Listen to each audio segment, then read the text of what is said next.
хайр заргиныхан тослох ажилчид нийт уран бүтээлч та бүхэндээ Монгол улсад кино урлаг үйлчилж бүсний түүх 80 жилийн ойн баярын мэндийг хүргье.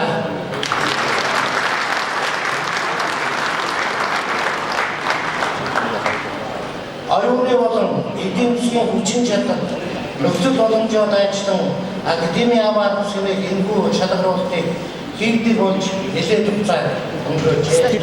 Сэтгэл их өндөр байна. Тэгээд анх удаага энэ наадамд оролцож байна. Манай Мил кино компани.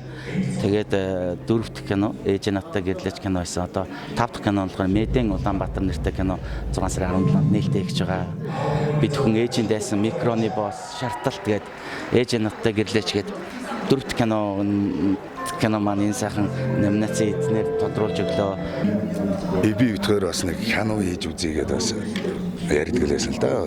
Нэг зохиол дээр 2-3 жил ажилласан. Тэгээд нэг талаагаад энэ залуу зохиолч маань энэ зохиолыг авчираад бид хоёр энэгээр юм оролдоод үзүүл яад бэ киног игээд үзүүл яад тэгээд хоёулаа хийсэн анхны кино маань байна. Тэгээд одоо шилдэг зохиолч, шилдэг зураглаач гэдэг одоо эрэгтэй дөрвөөр энэ шагналуудыг авсан. Маш их баяртай.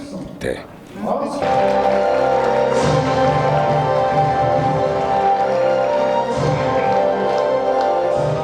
Санаа тавхны нарийн мэндийг хүргэе. Ямар сайхан байна.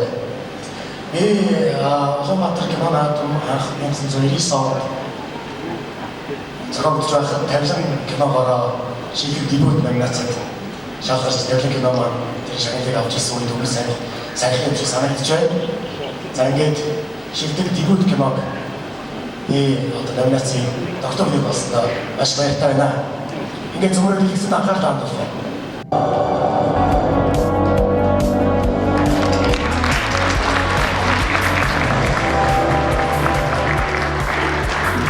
Маш баярлалаа. Би энэ шагнал авч байгаа хүмүүсийг ер нь дандаа телевизээр хардаг байсан. Анх удаа ингэж шагнал авчих. Тэгээ хүмүүсийг уйлах гадахын дээр гайхаад илүү байсан.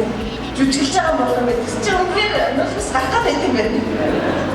За би наадамд анх удаа орж байна. Тэгээд би бол Монголын кино бол маш их хөгжиж байгаа гэж бодож байгаа. Тэгээд бүр илүү гоё кинонууд одоо бүр дэлхийн түвшний кинонууд бол удахгүй бүгдээрээ хийгддэг болно. Урлаг бол миний амьдралын бүх зүйл. Тэгээд ямар ч байсан ингээд үр шимийн хүртчихин сэтгэл маш их өндөр байна. Хоршин дуулж явсан сар.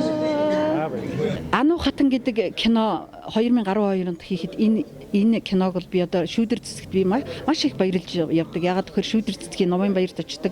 Шүүдэр цэцэг намайг тэр кинонд зүтгэн байж урайгүй бол энэ Ану хатнаас хойш ерөөсө булган сүлтэй кино гэдэг шиг Ану хатан киноноос хойш ерөөсө дараалал жилд 6 кино, заримдаа 8 кино, заримдаа 4 кино. Ерөөсө нэг жилд ганцхан кинонд одоо туслах юм уу дунд зэргийн дүр үгүй ч байсан тийм дүр одоо орохгүй байна гэж байхгүй. Тэгээд залуучууд намайг хүрээлж ирсэн. Ягаад гэхээр та чинь ерөөсө киноны ижи юм байна шүү дээ. Танигүйгээр одоо та бүр одоо манай кинонд ингээд дүр бүтээхгүй ч гэсэн бид нарт цайгийн чинаад явсан ч бид нар дуртай зөвшөөрнө гэдэг. Ингээд залуучууд өөрөөр хэлбэл их сэтгэлээс хандаад ингэж яхад нь би залуучуудаас сурах юм яасан их байна вэ гэж өөрийгөө дайчилсан. Баримт киноны бол хүч, баримт киноны нийгмийн ач холбогдол их юм а. Киног гоё хийж болно. Киног уран хийж болно, чамин хийж болно. Гэхдээ кинонд бол үнэн байх хэвээр, шудраг байх хэвээр, зүв байх хэвээр гэж боддог. Дараагийн удаад тийм ээ одоо 5 жилийн дараач гэдэг юм уу Холливуудад бас тийм алтар нэрээ дуурсгаад бүр шилдэг жүжигчин болоод шилдэг найруулагч болоод зогсож байгааг хэн ч үгүйг харах байхгүй. Ягаад гэвэл манай яг жүжигчид яг хувьдаа маш их хичээж өөрсдөө хөгжиж дэвшиж чадчихин л та ер нь аль салбарт цаг сайхан болж байна. Одоо кино бол жилээс жил биш. Улирлаас улирт сайжиж байгааг би харж байгаа. Залуучуудаа хандаж хэлэхэд миний хэлэх дуртай үг ээ. Залуу хүн завтай байна гэдэг бол эмгэнэл гэж би хэлэх дуртай. Тийм болохоор аль болох эхлүүлсэн юм дуусгаарай. За тэгээд тавьсан зорилгодоо өмч байгаараа л гэж би залуустай хандж хэлмээр байна. Би өнөөдөр энэ шагналыг авах мөч хүртлээ цаг нартаа уралдаж маш их ажилласан. Тэгээд бичих юм их байсан, бодох, тунгаах юм маш их байсан. Завгүй байсны үндсэн дээрээс л би энэ амжилт төрсөн болов уу гэж бодож байна. За би анх бодлын улгаач киногоор орж ирсэн. Тэгээд нодлон үргэлж киногоор шагнал шилдэг хөгжим авсан. Энэ жил хөгжмийн зохиолч шинэ шагналыг бас амжилттай бацтгаад тавьсандаа маш их баяртай. Тэгээд энэ хүн наадамд бас дөрөвдөг жилдээ оролцож байна. Тэгээд маш их шалгуурыг бас тодорхой хэмжээнд он цагийн ирэхэд бас даван туулсан. Тэгээд бас энэ ташрамж бас түрүүн тайсан дээр хэлэхээр марцсан байна. Сандраад хамтарч бас хамт өрсөлдсөн нийт уран бүтээлчдээ цаашдах нь уран бүтээлд амжилт хүсье. Уулын тайсан дээрээс хэлсэн мал илүү сайхан байх болсон байх гэж бодож байна. Өвгийнхөө тэр болон бусад уран бүтээлчдийн бас тэр асаасан галыг бас манах бас чухал эрхэм үүрэг бас ноогдсон учраас бас тэр үүргээ бас биелүүлж байгаа гэж бодож байгаа. Сая юуны өмнө баяр хүргэе. Тэгээд маш их хөдөлмөр байсан бах. Ер нь хичнээн хугацааг зарцуулж энэ уран бүтээлийг бүтээв. Хамгийн гоё үе нь юу байсан бэ? Бүтэн 1 жилийн хугацаа зарцуулсан. Хамгийн гоё үе бол яг ийм санаатай кино хий гэдгийг шийдсэн өдөр надад аюу гоё байсан. Яг гэвэл яг нэг юм бодож ирсэн, хүсэж ирсэн юм олж авсан, зохиолчтойгоо уулзсан өдөр бол хамгийн сайхан өдөр байсан.